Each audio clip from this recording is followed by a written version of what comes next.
Today, the Supreme Court taking up a landmark voting rights case. It could eventually have a big effect on the demographics of the House of Representatives. Chinu Her joins us now with a breakdown. Chinu, good morning. Hey, good morning, Tom and Hannah. This case here focuses on a section of the Voting Rights Act of 1965. So over the last 12 years, the increasingly conservative Supreme Court slowly chipped away at many of the pillars of that law. Right now, only one is left standing.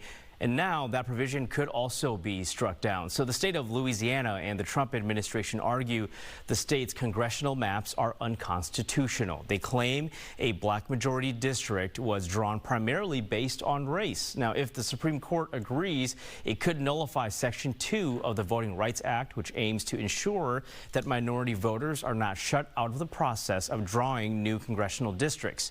A recent study found if Section 2 is struck down, Democrats could lose as many as 19 congressional seats, putting control of the House effectively out of reach for the foreseeable future.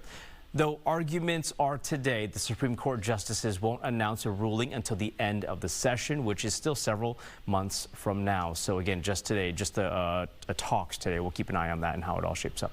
Yes. Sure, yeah, and then we'll watch, what, 10 months for those results. Right. Thanks, Chinu. Thanks. All right, 6:07 this morning, the Minneapolis election less than 3 weeks away. And ahead of that, we are inviting each candidate onto Fox 9 all day to talk about their goals. Yesterday, it was Reverend Dwayne Davis's turn. I would not be running for the mayor of Minneapolis if I had not been a minister. It is because I've been a minister that I have had the privilege of accompanying people throughout their lives. And the one thing I just want to let you know is I love this city.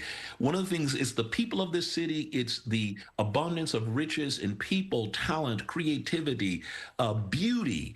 All of these things are the things that I think animate me right now. You can watch Reverend Davis's full interview and other candidates' interviews on our website, fox9.com.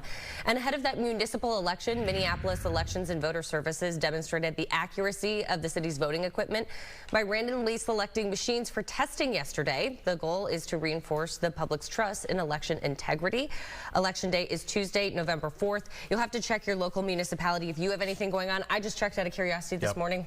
I got nothing here coming up in November. No, no election in my neck of the woods, but you know, in other areas. That could be the case for others too. Yeah, but others may have something to vote on. So. Yeah, Secretary of State's website. You just plug your address in, and they'll say, "Oh, here's what's up," or not. You got nothing this round. Or you're gonna take it easy and.